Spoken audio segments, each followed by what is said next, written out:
All right, we're back. Faction Talk 103, SiriusXM. It is Eddie Trunk live daily, 3 to 5 Eastern. And again, if you miss anything, interviews, full shows, audio, video, everything on demand anytime you want on the SiriusXM app. Talk and rock with you daily here on Trunk Nation. And one of the things I've been doing throughout my 40-year career is anytime I hear something that a newer artist I get excited about, I love sharing, turning other people onto that artist. And this is a guy that first came on my radar a couple years ago. We had him on the show actually leading into, at that time, he was going to be the opening act on the stadium tour. That didn't quite happen, but now he is back and reinvigorated with a brand new EP that has just come out called called Ballad of a Misspent Youth, Girls on the East Side of Town, current single and video from that record. I love what this guy does in rock and roll. His name is Tuck Smith. The band is Tuck Smith and the Restless Hearts, and Tuck joins us live right now. How are you, Tuck? What's up, Eddie? Super great. Could not be better. How are you, buddy? I'm good, man. It's good to get a few minutes with you. As I was saying in the lead-in to putting you on the air here, you know, you were on last with us probably over 2 years ago. At that point, we were talking about you going out there opening the stadium tour. You had an amazing record that I absolutely loved that was done at that time that hadn't come out. And unfortunately, none of that happened. The record didn't come out and the stadium tour didn't happen. Can you tell me and the audience what you can about why that all went down like that and what happened there? Well, obviously, I want to choose my words very, very wisely due to legal issues. So without being too vague, the protocol for the label I was on is they didn't want to release albums unless I had a shed or stadium-sized tour. So once my record was done, it took almost a year to get on that Motley Crue tour. And once I got on that tour, everything was set up for release. And then COVID hit in March, shut everything down. So that tour was canceled that summer. I wait another year, and touring is still not around, and they say the stadium tour is going to be canceled for a second year in a row. At this point, obviously, I was getting, very discouraged, like most artists were.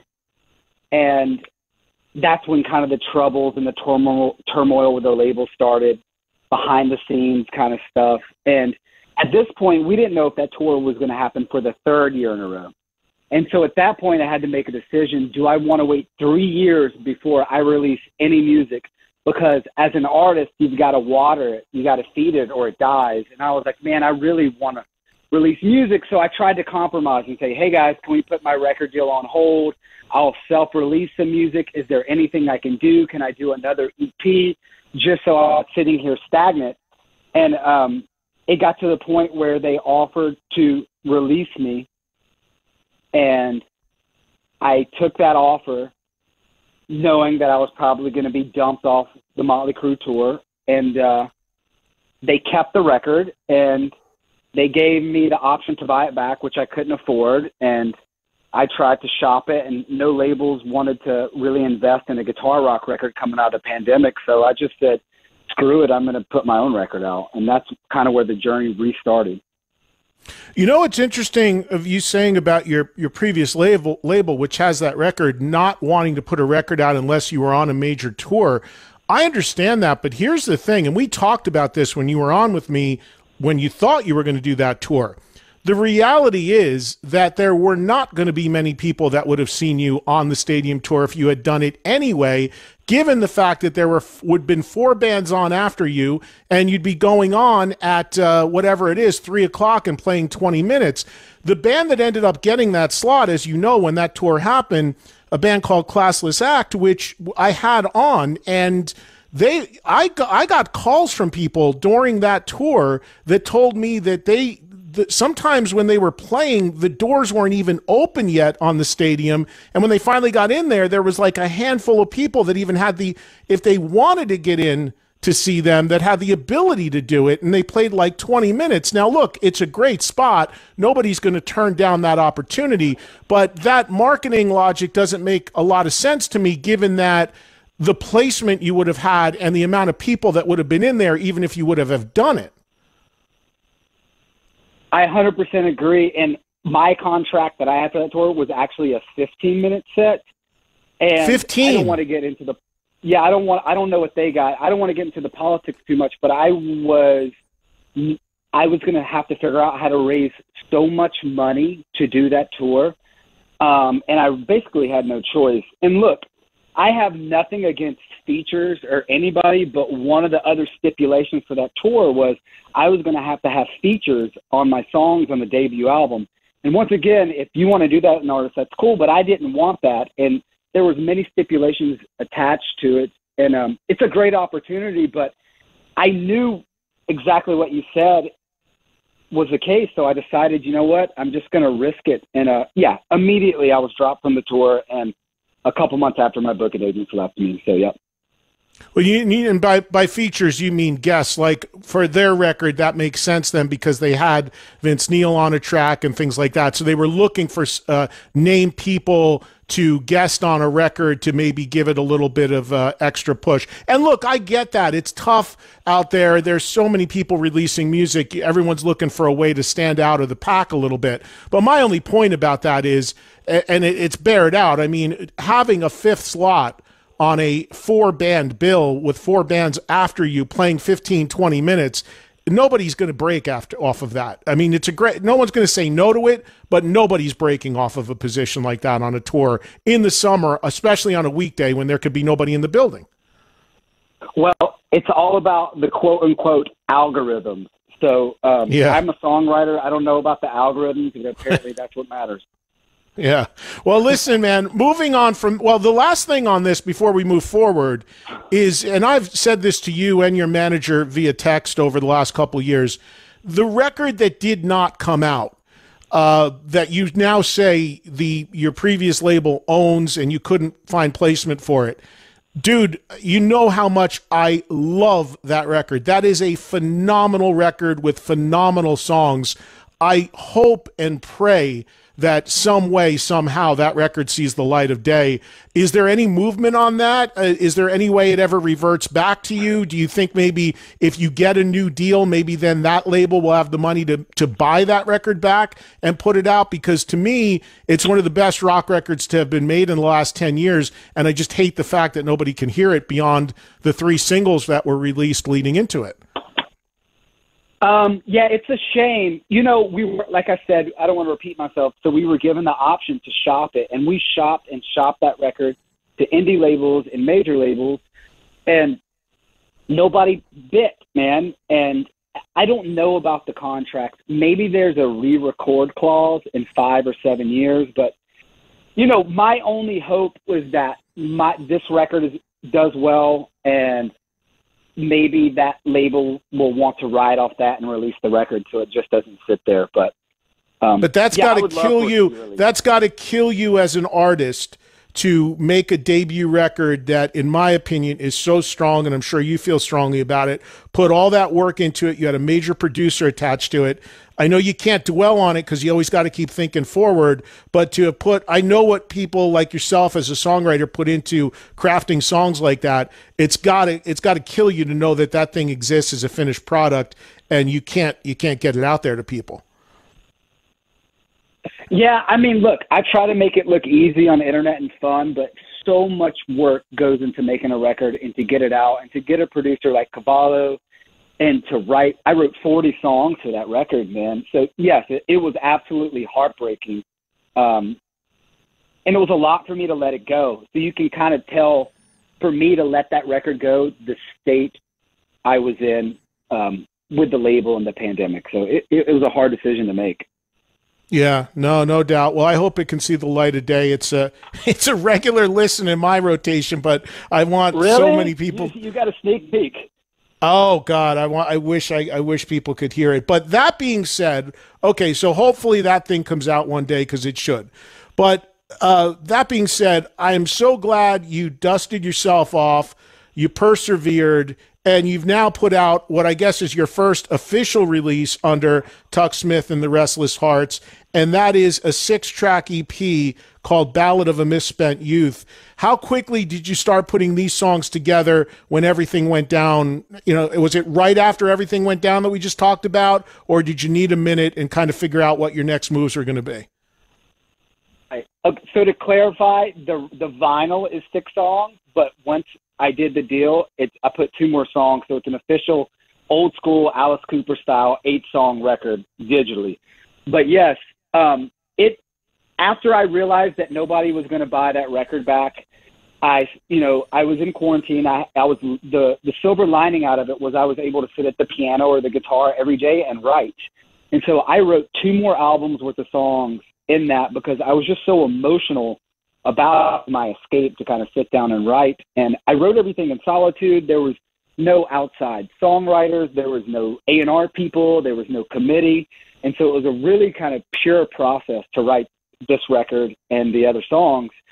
And yes, my intent was I had a chip on my shoulder. I was really fired up, and I was like, well, I worked so hard on these other songs. I've got to write new songs that are just as good or as better that compete.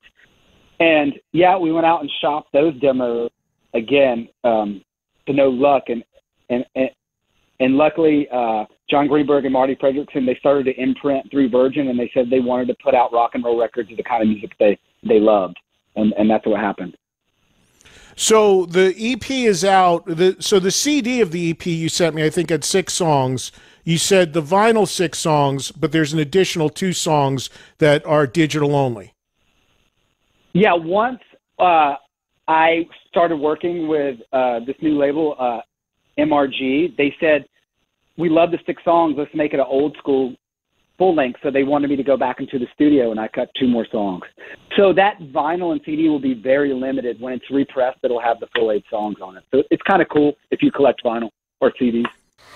And the current single and video is for a song called Girls on the East Side of Town. And, you know, you and I have talked about stuff that I love, stuff that you love. Obviously, you're much younger than me, but you've got an appreciation for a lot of old school rock, which is probably why what you do connects so great with me.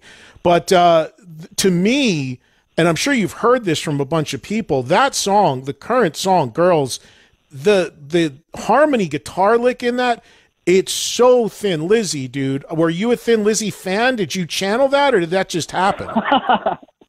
Look, man, I wear my influences on my sleeve. Phil Lynott is one of my biggest inspirations as a songwriter. Of course, Thin Lizzy is in my musical DNA.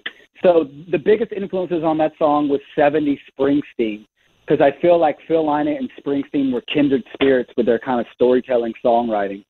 And so to me, I kind of wanted to do a hybrid of Thin Lizzy and 70s Springsteen. Yeah, totally, dude. You nailed it. Yeah, it's amazing. And Tuck, for a lot of my audience, even though you've been on before, they're probably hearing you for the first time. Even though I've talked about you, I played Girls on the East Side of Town last week on this show. But just if you can, for people that are hearing about you for the first time, can you give a little bit of your background? Because I know you originally started out in a band called Biters, and if I'm not mistaken, we just talked about how things got so fucked for you with the stadium tour and that great record you made, but wasn't, and I don't know that much about the history of Biters, but wasn't there some similar sort of stuff that went down that you guys kind of got derailed there as well?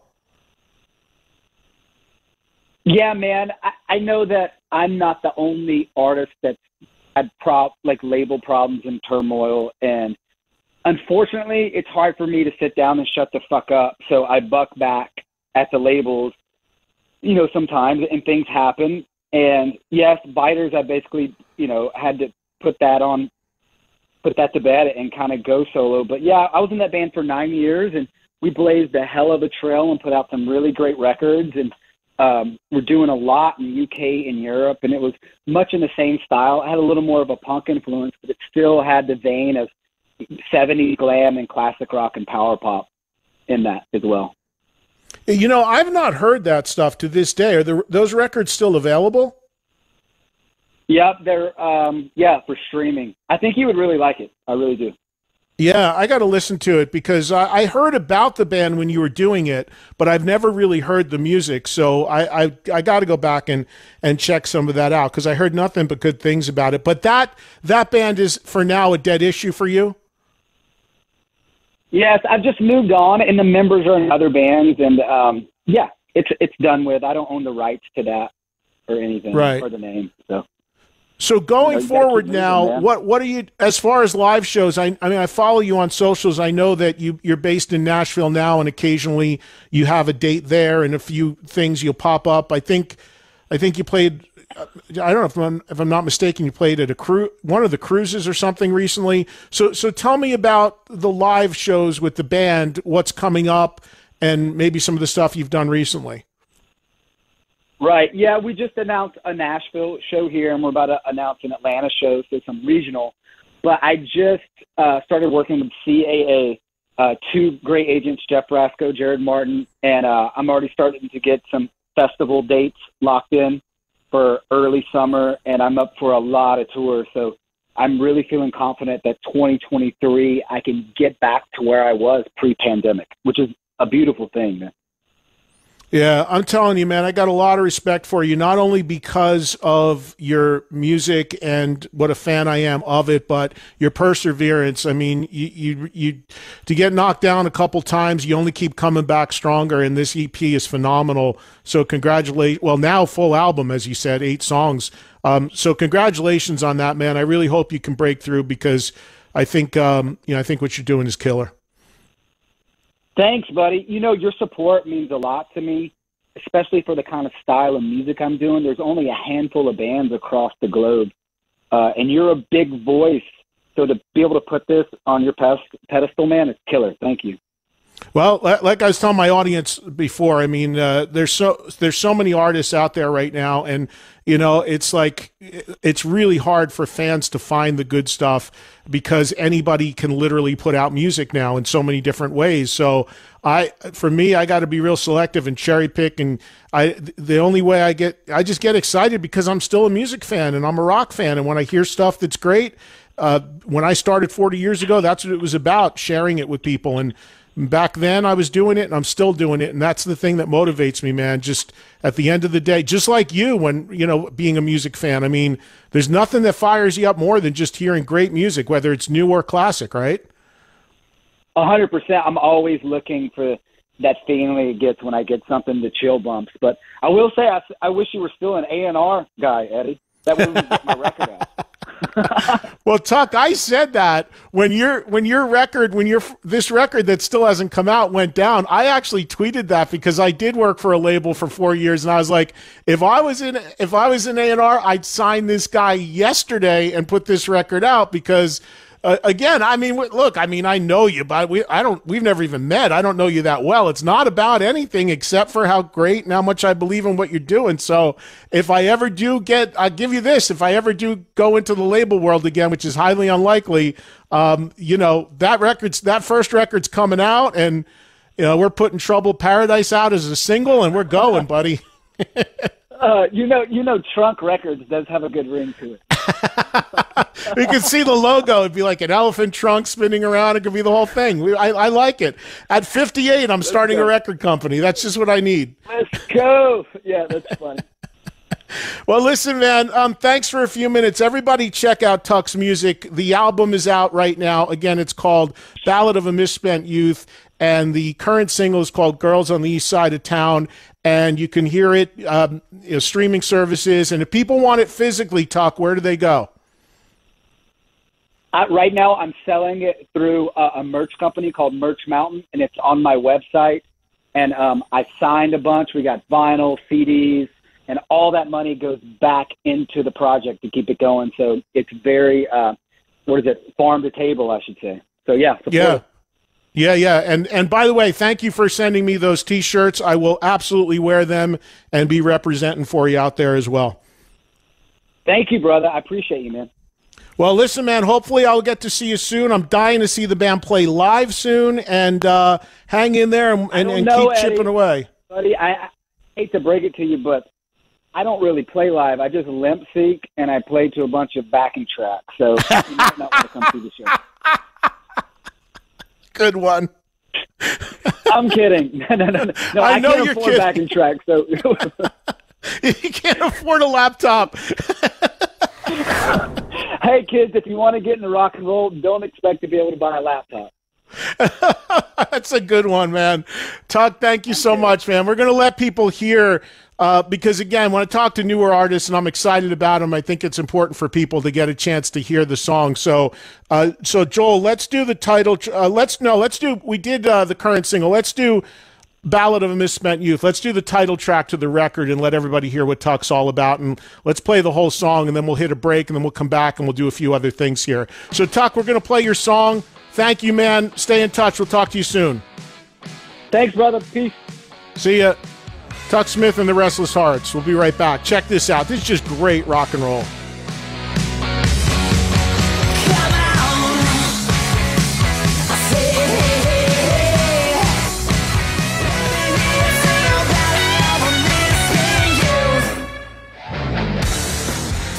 All right, we are back and we are live on a Thursday on Trunk Nation. Had a ton of news and breaking stuff down in the first hour of the show. We just spent about 20 minutes talking to a new younger artist. You just heard all about him, Tuck Smith. The band is called Tuck Smith and the Restless Hearts. And again, if you're looking for it online, Tuck is spelled T-U-K. And just an artist I'm very, very high on. Again, no agenda. When I get pumped up about stuff, there's no agenda about it whatsoever, except for the music hits me, and I love it. And I've never even met Tuck. I just, his manager turned me on to his music a couple years ago, and that shelved record is amazing. And he just keeps punching through, man. It's a tough business for everybody out there, but you just heard it himself. I mean, the guy's basically selling his own records and keeping his lights on through doing that and building it as from the ground up as possible, writing his own songs. Funny line he had busting my balls there. Yeah, come see me live. I don't play live at all. It's just a laptop. I knew he was fucking with me because that guy's as real as it gets. He's an old soul, man, for a young guy. It's awesome. And it's not heavy metal by any stretch. But of course, we talk about all kinds of rock. It's just straight up guitar-based hard rock, at times power pop. It's just killer. So keep an eye out. Check out his record. As we talked about, there are 8 songs available now from that record that you just heard a track from. And actually, the unreleased record that we talked about, the shelved record, there are 3 songs from that record out with YouTube videos, actually, because the record was being set up to come out before it all got pulled. So you can hear 3 songs from that record released to the public with the videos that are on YouTube. But the whole record itself, I think, had a dozen songs on it, and top to bottom, it's just a killer record as well. I really hope it can find a way to see the light of day at some point. But interesting insights there, right? I mean, when you hear about young artists and what they're trying to go through, I mean, it's hard enough to get anybody to pay attention to you, to find a manager, to find an agent, to stand out from the pack. Here's a guy that had a record label, but then the label, according to him, insisted on him being on a major tour before they released the record, and also insisted on having features, meaning guest artists on it, big name people, in order to drive some interest, because these labels are trying to find a way to get people to look at their artists when they put out a record as well. It's just so oversaturated, which to me is the number one issue in music right now. There are no gatekeepers. You don't need a record label. You don't need a producer. You don't need a manager. You don't need an agent. It's great for creativity. But if we're being honest, about 90% of the people pumping stuff out there are not in a position to be doing it because it's just not that good. And that just makes the pool 1,000 times bigger. And for the artists that are writing good songs and do have some promise, trying to stand out from that pack is incredibly difficult. And you just heard some of the mechanisms and some insights on some of the mechanisms that the labels are using to try to stand out from that. It's really a huge thing when you think about it. And I've brought this up many times before. It used to be you couldn't create music if you didn't have a record label. And I mean, you could create it, but you couldn't distribute it in any way. And the record labels were the gatekeepers. And now those gatekeepers are gone.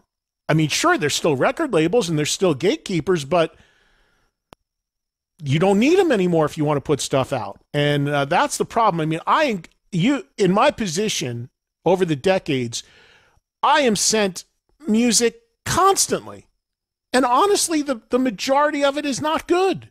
Not even close to being good. But in today's world, you can go and you can find some hired gun to market it or try to promote it, who also probably know deep down inside it's not good and it's not going anywhere, but they're going to take the fee that the artist is paying them to pretend like it's good. I see it every day. So these are just some of the real difficult issues with up-and-coming bands trying to come through. And that guy poked through twice. I mean, he went through that with his previous band that we talked about, then comes out solo and the same thing and gets a deal, and that falls apart. And now rebuilding it for the third time. And now at least it's finally out there and it's a little bit more on his own terms. So hopefully he can, get some traction.